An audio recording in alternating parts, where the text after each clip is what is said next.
A atmosfera na velha mansão dos Atherton era tão densa que quase se podia tocar. Não era apenas o peso do luto pela perda de nosso patriarca, o austero e enigmático Arthur Atherton, mas também a palpável ansiedade que pairava no ar enquanto aguardávamos a leitura do seu testamento. Éramos seus herdeiros, seus 2 filhos, Charles e Eleanor, e eu, Olivia, neta de seu falecido primogênito. Cada um de nós carregava a própria bagagem de expectativas, ressentimentos e uma curiosidade quase voraz sobre o destino da considerável fortuna Atherton. Meu avô Arthur sempre fora um homem reservado, um mistério envolto em camadas de silêncio e formalidade. Sua vida, para nós, era uma tapeçaria de sucessos empresariais e distanciamento emocional. Raramente compartilhava detalhes do seu passado, e os laços familiares pareciam mais obrigações contratuais do que demonstrações de afeto genuíno. A única exceção, talvez, fosse meu pai, James, cuja morte prematura o havia marcado profundamente, embora ele nunca o demonstrasse abertamente. Naquele final de tarde sombrio, reunidos na biblioteca empoeirada que exalava o cheiro de livros antigos e segredos bem guardados, o advogado de meu avô, um homem de semblante solene chamado Sr. Davis, preparava-se para desvendar o último capítulo da vida de Arthur Atherton. A tensão era quase insuportável. Meu tio Charles, um homem de negócios bem-sucedido com uma aura de autoconfiança que beirava a arrogância, tamborilava os dedos impacientemente sobre o braço da poltrona de couro. Minha tia Eleanor, uma artista excêntrica com uma sensibilidade à flor da pele, mordiscava nervosamente o lábio inferior, seus olhos fixos no envelope lacrado que o Sr. Davis segurava.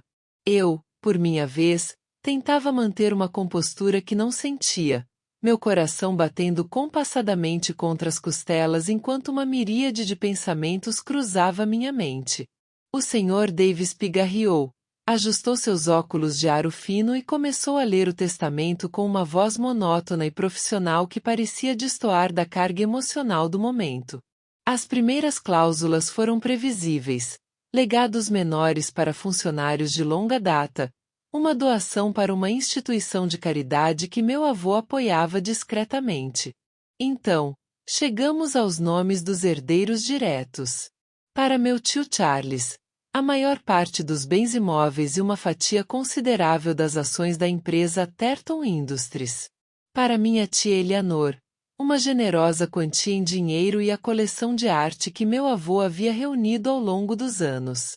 E para mim, Olivia James, uma quantia em dinheiro significativamente menor e a promessa de acesso irrestrito aos arquivos pessoais de meu avô.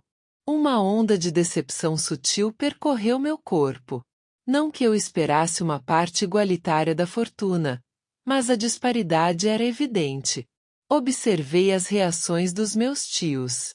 Charles exibiu um discreto sorriso de satisfação, enquanto o rosto de Eleanor se contraiu ligeiramente, embora ela tentasse disfarçar. Mas a leitura não havia terminado. O Sr. Davis limpou a garganta novamente, indicando que havia mais. Há uma última cláusula, ele anunciou, sua voz agora carregando um tom de solenidade incomum. Uma condição específica que Arthur Atherton fez questão de incluir. Um silêncio ainda mais denso se instalou na biblioteca. Olhei para meus tios, seus rostos agora tensos e expectantes. Ao meu neto, ou melhor, aquele que se apresentar como meu neto legítimo, nascido de minha filha Eleanor Atherton, lego a totalidade dos meus bens restantes, incluindo a mansão Atherton e a participação majoritária na Atherton Industries. Aquelas palavras ecoaram na sala como um trovão em céu azul. Charles e Eleanor se entreolharam, incrédulos. Eu senti meu sangue gelar nas veias. Minha tia Eleanor? Mãe? Ela nunca mencionou ter tido um filho. Ela nunca se casou. Houve um erro, indagou Charles, sua voz carregada de descrença e uma ponta de fúria. Eleanor estava pálida como um fantasma, seus olhos arregalados fixos no Sr. Davis. Não houve erro, Sr. Atherton, respondeu o advogado, mantendo a compostura. Estas são as exatas palavras do testamento. A biblioteca se transformou em um caldeirão de emoções reprimidas. Charles começou a vociferar sobre a impossibilidade daquela cláusula, questionando a sanidade de meu avô. Eleanor permanecia em silêncio, seu rosto uma máscara de choque e terror. Eu sentia uma vertigem. A realidade parecia se desintegrar ao meu redor. Nos dias que se seguiram, a mansão Atherton se tornou o epicentro de uma tempestade familiar. Charles contratou detetives particulares para investigar a vida de Eleanor, determinado a provar a inexistência de qualquer filho secreto. Eleanor se isolou em seus aposentos, recusando-se a falar com qualquer um de nós, seu silêncio apenas alimentando as especulações e a desconfiança. Eu, por outro lado, mergulhei nos arquivos de meu avô. A cláusula sobre mim, o acesso aos seus documentos pessoais, agora parecia ter um significado muito maior. Passei horas na biblioteca, folheando cartas amareladas, fotografias desbotadas e diários com caligrafia elegante. Buscava desesperadamente alguma pista, alguma explicação para aquela bomba que havia explodido no meio do nosso mundo familiar. Entre os documentos, encontrei uma série de cartas trocadas entre meu avô e uma mulher cujo nome me era desconhecido, Vivian Holloway. As cartas datavam de décadas atrás, um período anterior ao nascimento de meus tios. Eram cartas apaixonadas, carregadas de um amor intenso e proibido. Aos poucos, uma imagem começou a se formar na minha mente. Vivian Holloway. O nome me parecia familiar.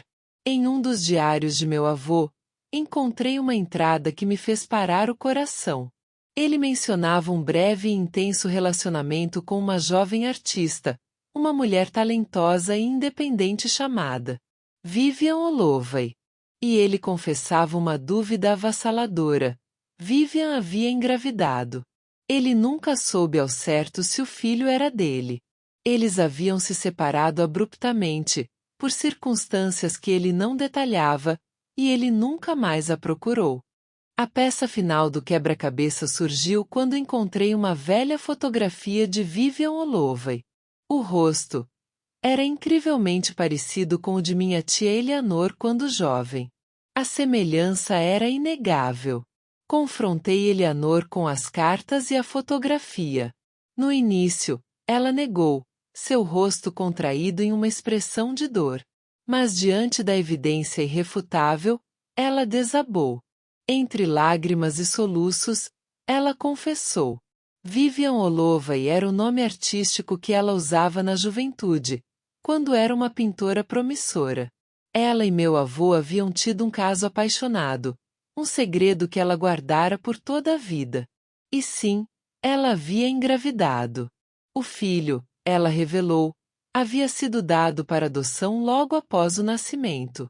Ela era jovem, assustada e sentia-se incapaz de criar uma criança sozinha, especialmente dada a complexidade do seu relacionamento com meu avô. Ela nunca o havia contado, consumida pela culpa e pelo medo da sua reação. A cláusula do testamento, então, fazia todo sentido. Meu avô, talvez atormentado pela dúvida e pelo remorso ao longo dos anos, havia deixado uma porta aberta para um neto desconhecido, um herdeiro do qual ele sequer tinha certeza da existência. A reviravolta seguinte foi ainda mais surpreendente. Com a ajuda de investigadores e informações fragmentadas nos documentos de meu avô, conseguimos localizar o filho de Eleanor. Seu nome era Daniel Reis, e ele vivia a poucos quilômetros de distância, desconhecendo completamente a sua linhagem e a fortuna que o aguardava. Quando Daniel foi informado sobre a sua verdadeira história e a herança inesperada, sua reação foi de incredulidade e choque. Ele era um homem simples, trabalhador, que nunca imaginou fazer parte de uma família rica e influente como os Atherton. A leitura final do testamento, agora com Daniel presente, foi um evento carregado de emoção. O Sr. Davis confirmou a sua legitimidade como neto de Arthur Atherton, e a fortuna, incluindo a amada mansão e o controle da empresa, passou para suas mãos. Charles e Eleanor observavam a cena com expressões complexas. Havia ressentimento nos olhos de Charles, a amargura de ter perdido a sua esperada herança. Em Eleanor, havia uma mistura de tristeza pela perda do filho para adoção e uma esperança hesitante de construir um relacionamento com ele. Eu, Olivia, senti uma estranha sensação de libertação. A busca pela verdade nos arquivos de meu avô havia me conectado com uma história familiar muito mais profunda e complexa do que eu jamais poderia ter imaginado. A herança que transformou o funeral em um circo não havia me dado a fortuna, mas havia me revelado o maior segredo da minha família, desenterrando um passado cheio de paixão, segredos e laços inesperados. E, de alguma forma, isso valia mais do que qualquer quantia em dinheiro. A mansão Atherton, palco de tanto mistério e tensão, agora abrigava um novo herdeiro, um homem que surgia das sombras de um segredo familiar para tomar posse de um legado que ele nunca soube que existia.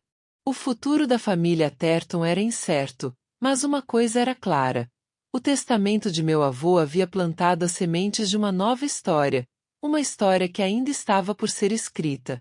E eu, Olivia, a neta que recebeu apenas a chave para o passado, sabia que meu papel naquela história estava longe de terminar.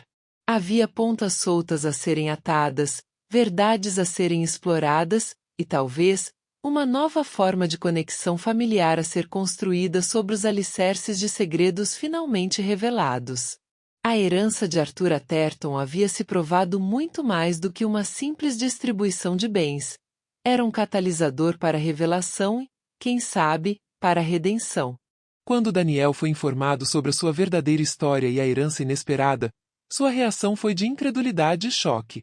Ele era um homem simples, trabalhador, que nunca imaginou fazer parte de uma família rica e influente como os Atherton. A leitura final do testamento, agora com Daniel presente, foi um evento carregado de emoção. O Sr. Davis confirmou a sua legitimidade como neto de Arthur Atherton, e a fortuna, incluindo a amada mansão e o controle da empresa, passou para suas mãos. Charles e Eleanor observavam a cena com expressões complexas. Havia ressentimento nos olhos de Charles, a amargura de ter perdido a sua esperada herança. Em Eleanor, havia uma mistura de tristeza pela perda do filho para adoção e uma esperança hesitante de construir um relacionamento com ele. Eu, Olivia, senti uma estranha sensação de libertação. A busca pela verdade nos arquivos de meu avô havia me conectado com uma história familiar muito mais profunda e complexa do que eu jamais poderia ter imaginado. A herança que transformou o funeral em um circo não havia me dado a fortuna, mas havia me revelado o maior segredo da minha família, desenterrando um passado cheio de paixão, segredos e laços inesperados. E, de alguma forma, isso valia mais do que qualquer quantia em dinheiro. A mansão Atherton, palco de tanto mistério e tensão, agora abrigava um novo herdeiro, um homem que surgia das sombras de um segredo familiar para tomar posse de um legado que ele nunca soube que existia. O futuro da família Atherton era incerto, mas uma coisa era clara. O testamento de meu avô havia plantado as sementes de uma nova história, uma história que ainda estava por ser escrita. E eu, Olivia, a neta que recebeu apenas a chave para o passado, sabia que meu papel naquela história estava longe de terminar. Havia pontas soltas a serem atadas, verdades a serem exploradas, e talvez, uma nova forma de conexão familiar a ser construída sobre os alicerces de segredos finalmente revelados. A herança de Arthur Atherton havia se provado muito mais do que uma simples distribuição de bens. Era um catalisador para a revelação e, quem sabe, para a redenção.